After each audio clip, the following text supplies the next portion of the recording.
Hello! Hello! Thank you all so much for coming out to this very special occasion. Provincetown is showing off tonight for all of us. And please don't fall in the water. We've never had a table this long on the dock. So if you do, you're on your own.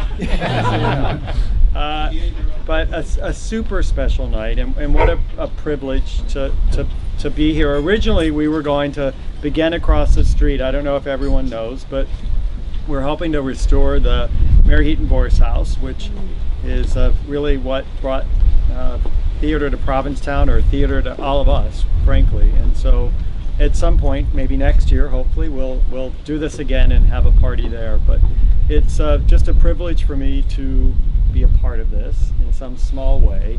And I'm going to turn it over to David Drake, whom I'm anticipating that you all know. But to me, this feels like a real rebirth of theater here again in Provincetown with this presence. Thank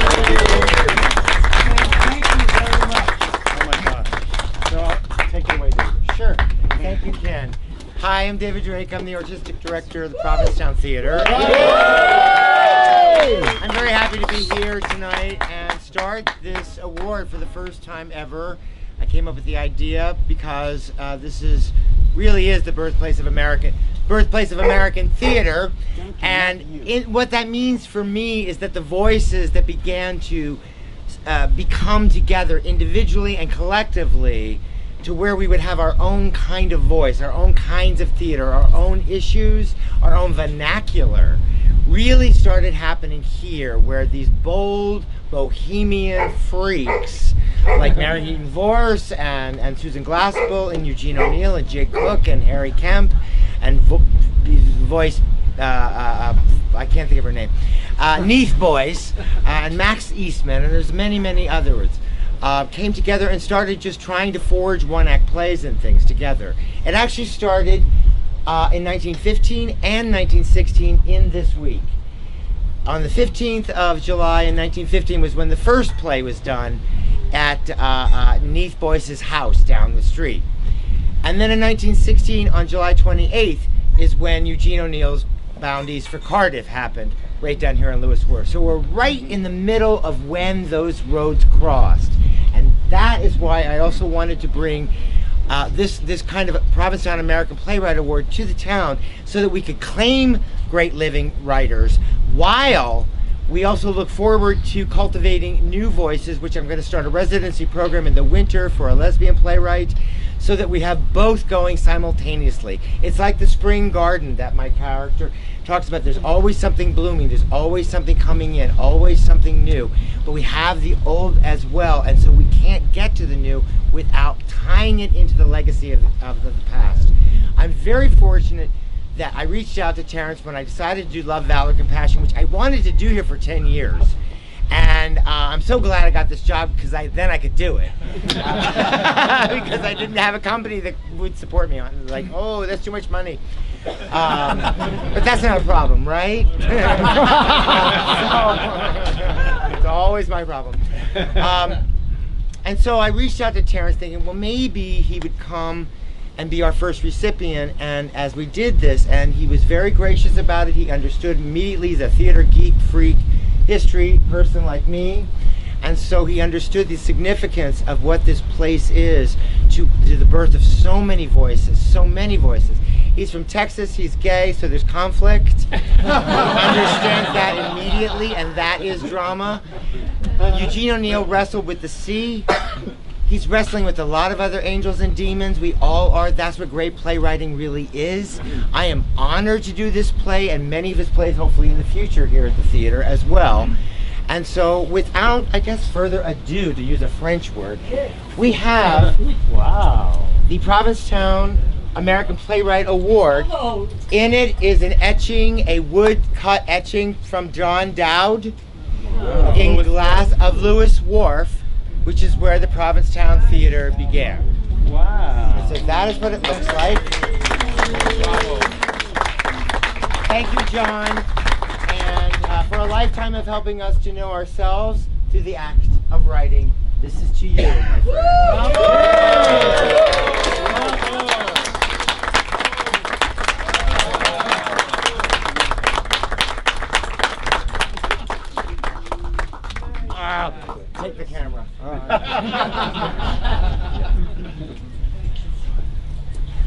Don't cry for me. I am truly honored, touched. I wanted to write something because I'm not a good public speaker, but I thought, knowing Provincetown, to come out with a piece of paper and start reading from it is not appropriate. So I'll try to speak from my heart. And I am so excited, one, that Provincetown is reclaiming its incredible role in American drama. We'd still be doing adaptations of French farce and people playing tennis and you know, hiding behind the sofa when the mistress came in. And Eugene O'Neill and those people knew there was much more about America and Americans to write about, and theater should reflect it. And it all began right here, and I find that so powerful. And the last time I was here, I was trying to find a marker, some sign that people remembered the Provincetown players in that war. And I got a lot of who, what, who, no, don't know what you're talking about. So I hope this is a step to Provincetown reclaiming your unique role in the arts. And it's always been welcome, play for gay men and women, and I'm glad to see it opening its arms again to artists. I don't have to tell you how important the arts are to me. I don't think that you'd be here if they weren't to you. And when I say I'm not a good public speaker, I mean, in the play of my master class, at the very end, Maria Callas says, I know arts, you know, if I never sang Traviata again, the sun won't fall out of the sky and life will go on. But she says, if I didn't believe what we do matters, if we somehow haven't made this world a better place, and I just wrote dot, but Zoe is able to complete that sentence without me adding words. And I hope you feel that it is almost inexpressible the way arts feed us and do make us a better planet, and we wouldn't be here today without the arts. I profoundly believe that. We don't cure cancer, we don't solve world problems, but we make this a better world, and it's done inch by inch by inch, play by painting, by novel, by poem, by symphony, and by your support. And it's all so important. And I'm so honored to be the first, and I hope is an endless line of American artists who get to stand on this porch. If the party isn't here, we're going to be very disappointed. I'm not moving from this porch. I like it. I thank you, and I bless you all, and God blesses you for doing this. The arts matter more than ever, and we all know what more than ever what that means. And I said I wasn't going to say a certain name tonight, and I'm not going to say it, but I do want to say thank you to this wonderful company of actors and director who do my play so beautifully and bring me such honor. I do want to introduce my wonderful husband. I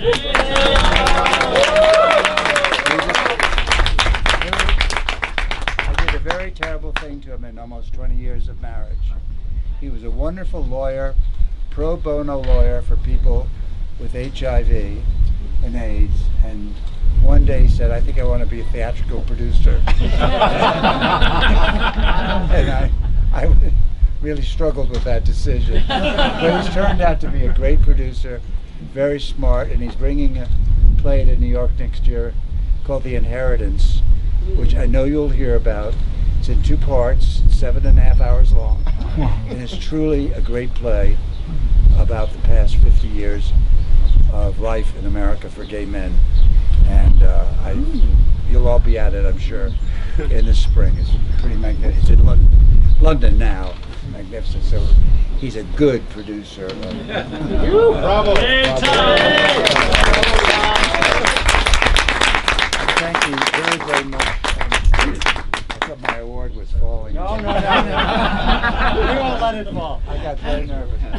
And this award has gone to someone who likes awards. I don't throw them away. I love them. Here's a toast to Terrence. Cheers. Toast right back to everybody assembled in this magical place tonight. And there's a rumor they'd like a house here, so Yeah. Thank you. There's Thank truth you. to that rumor. So, let's party on now. Thank you.